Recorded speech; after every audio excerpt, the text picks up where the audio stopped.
भारतीय राजनीति का एक बहुत ही सिंपल और कड़वा नियम है। अगर आपको मैदान जंग में सामने वाले दुश्मन को शिकस्त देनी है तो सबसे पहले आपको अपने घर के किले को अभेद बनाना होगा, अपने सिपाहियों को एकजुट करना होगा। लेकिन उत्तराखंड की मुख्य विपक्षी पार्टी यानी कांग्रेस के साथ आज की तारीख में कहानी बिल्कुल उलट नजर आ रही है। साल 2027 के विधानसभा चुनाव की आहट अब बेहद तेज हो चुकी है। उल्टी गिनती शुरू हो गई है। एक तरफ जहां सूबे की रूलिंग पार्टी बीजेपी ने अपने संगठन और सरकार के बीच एक परफेक्ट कोऑर्डिनेशन, एक बेहतरीन तालमेल बिठाकर अपनी चुनावी तैयारियों के गियर बदल दिए हैं और ग्राउंड पर आक्रामक हो चुकी है, वहीं दूसरी तरफ मुख्य विपक्षी दल कांग्रेस अभी भी अपने पुराने मर्ज यानी इंटरनल क्राइसिस और आपसी खींचतान से बुरी तरह जूझता नजर आ रहा है।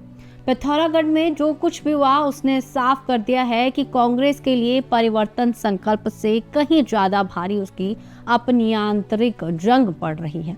आज की स्पेशल वीडियो में हम पूरी पॉलिटिकल ड्रामे का एक इन डेप्थ एनालिसिस करेंगे और जानेंगे कि आखिर चुनाव से एन पहले कांग्रेस एक बार फिर बैकफुट पर क्यों आ खड़ी हुई है। पिथौरागढ़ का वो हाई वोल्टेज ड्रामा और महिला कांग्रेस पर गाज। चलिए कहानी को बिल्कुल शुरुआत से समझते हैं। इस पूरे नए विवाद का एपिसेंटर बना उत्तराखंड का पिथौरागढ़ इलाका। यहाँ कांग्रेस ने एक बेहद महत्वाकांक्षी परिवर्तन संकल्प सम्मेलन का आयोजन किया था। इस पूरे शो का, इस पूरी कॉन्फ्रेंस का मेन मोटिव और ऑब्जेक्टिव था पार्टी संगठन को जमीनी स्तर पर रिबिल्ड करना, रूट लेवल की कार्यकर्ताओं में एक नई पॉलिटिकल एनर्जी फूंकना और आने वाले 2027 के महामुकाबले के लिए एक सॉलिड कंक्रीट स्ट्रेटजी तैयार करना। लेकिन अफसोस, इस सम्मेलन से जो हकीकत, जो तस्वीरें और जो खबरें बाहर निकल कर आई, उन्होंने पार्टी की तथाकथित एकजुटता के दावों की धज्जियां उड़ाकर रख दी। हुआ ये कि मंच पर ही बड़े नेताओं के बीच के मतभेद और पर्सनल ईगो खुलकर पब्लिक के सामने आ गए। कार्यकर्ताओं की नाराजगी, गुटबाजी और घोर अनुशासनहीनता का ऐसा नजारा दिखा कि पूरा माहौल खराब हो गया। बात सिर्फ बयानों तक सीमित नहीं रही, बल्कि इस पूरे इंसिडेंट का रिपल इफेक्ट भी हुआ कि प्रदेश नेतृत्व को तुरंत डैमेज कंट्रोल के लिए एक बहुत और कड़ा फैसला लेना पड़ा। हाईकमान ने पिथौरागढ़ जिला महिला कांग्रेस की पूरी कार्यकारिणी को ही तत्काल प्रभाव से भंग कर दिया। राजनीतिक पंडित मानते हैं कि यह सिर्फ एक रूटीन डिसिप्लिनरी एक्शन नहीं है, बल्कि इसके पीछे प्रदेश लीडरशिप का एक बहुत बड़ा और कड़ा पॉलिटिकल मैसेज है कि अब अनुशासनहीनता बर्दाश्त नहीं की जाएगी। लेकिन यहाँ सबसे बड़ा सवाल ये उठता है कि क्या सिर्फ एक जिला कार्यकारिणी को भंग कर देने से कांग्रेस का यह पुराना मर्ज ठीक हो जाएगा? जवाब है शायद नहीं। उत्तराखंड कांग्रेस के लिए यह कोई पहली या नई बात नहीं है। पार्टी लंबे समय से इस इंटरनल फैक्शनलिज्म यानी गुटबाजी की एक ऐसी क्रॉनिक बीमारी से पीड़ित रही है जिसका इलाज वो खुद नहीं ढूंढ पा रही। सूबे में चाहे लीडरशिप चेंज का मामला हो, चुनाव के वक्त टिकट डिस्ट्रीब्यूशन का सिरदर्द हो या फिर संगठन के भीतर मलाईदार पदों पर नियुक्तियों की बात, पार्टी के भीतर का असंतोष, ईर्ष्या और नाराजगी समय समय पर ज्वालामुखी की तरह फूटती ही रही है। सबसे ज्यादा हैरान करने वाली बात यह है कि लगातार कई करारी चुनावी शिकस्त झेलने के बाद भी, सत्ता से बाहर रहने के बावजूद भी कांग्रेस इस इंटरनल डैमेज का कोई परमानेंट सॉल्यूशन नहीं ढूंढ पाई। आज की डेट में बड़े बड़े पॉलिटिकल एनालिसिस भी शरेआम यही बात कहते हैं कि उत्तराखंड के सियासी मैदान में कांग्रेस की सबसे बड़ी चुनौती विपक्षी दल या बीजेपी नहीं है, बल्कि उसकी अपनी खुद की होम पार्टी पॉलिटिक्स है। जब आपने टॉप लेवल के लीडर्स और ग्राउंड लेवल के वर्कर्स जनता के मुद्दों पर लड़ने के बजाय आपस में ही वर्चस्व की लड़ाई में उलझे रहेंगे, एक दूसरे की टांग खींचते रहेंगे, तो फिर सत्ताधारी दल के खिलाफ एक मजबूत, आक्रामक और एकजुट आंदोलन खड़ा करना नेक्स्ट टू इम्पॉसिबल हो जाता है। हम सब जानते हैं कि किसी भी जीवंत लोकतंत्र यानी डेमोक्रेसी में एक मजबूत और सजग विपक्ष का होना कितना जरूरी है। विपक्ष का काम होता है सरकार की कमियों को उजागर करना और सत्ता को जनता के प्रति अकाउंटेबल यानी जवाबदेह बनाना। अगर आज की तारीख में उत्तराखंड की जमीनी हकीकत तो देखें तो यहाँ मुद्दों की कोई कमी नहीं है।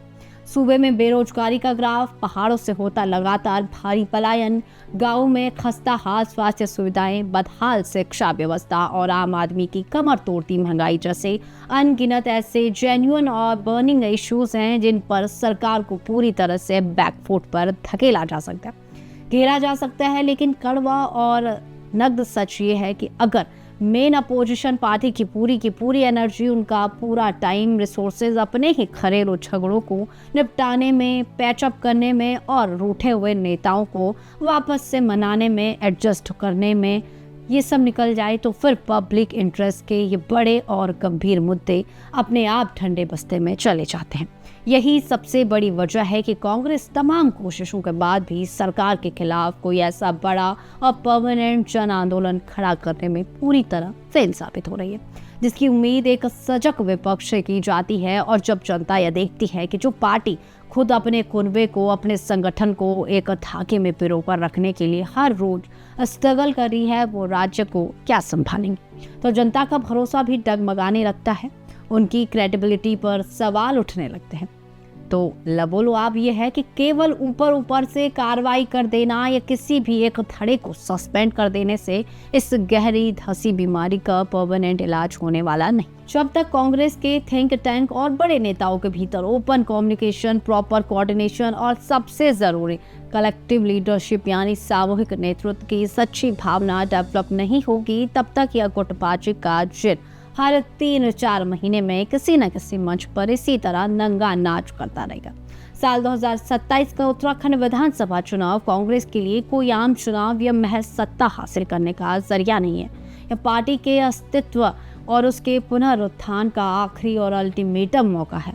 सामने खड़ी है बीजेपी, जहां सोशल इंजीनियर और बूथ मैनेजमेंट के सहारे लगातार तीसरी बार ऐतिहासिक रूप से सत्ता में वापसी करने की फुल प्रूफ और कंक्रीट स्ट्रैटेजी पर दिन रात काम कर रही है। वहीं कांग्रेस के पास सत्ता विरोधी लहर का फायदा उठाने का एक बेहतरीन मौका तो है, लेकिन उसके लिए शर्त यही है कि उससे पहले अपने बिखरे हुए घर को व्यवस्थित करना होगा, अपने अंतर्विरोध को खत्म करना होगा। अगर कांग्रेस आने वाले दिनों में भी रणनीति की राजनीति को पूरी तरह छोड़कर इसी तरह आपसी रण और अखाड़ेबाजी में उलझी रही तो सत्ता की ये लड़ाई उसके लिए सिर्फ कठिन नहीं बल्कि नामुमकिन हो जाए, क्योंकि आखिर में जनता हमेशा एक ऐसे पॉलिटिकल ऑप्शन को चुनती है जो पूरी तरह ऑर्गेनाइज्ड हो, डिसिप्लिन हो और जिसके पास एजेंडे में अपनी डफली बजाने के बजाय सिर्फ और सिर्फ पब्लिक सेंट्रिक मुद्दे हो। अब देखना बेहद दिलचस्प होगा कि पिथौरागढ़ के इस बड़े झटके और बैकअप कॉल से उत्तराखंड कांग्रेस का क्या सबक लेती है, या फिर इतिहास खुद को एक बार फिर दोहराने जा रहा है। तो चलिए फिलहाल के लिए बस इतना ही। बने रहे उत्तर भारत लाइव के डिजिटल प्लेटफॉर्म के साथ, और इस खबर पर आपकी क्या राय है कमेंट बॉक्स में भी बाकी से साझा करें।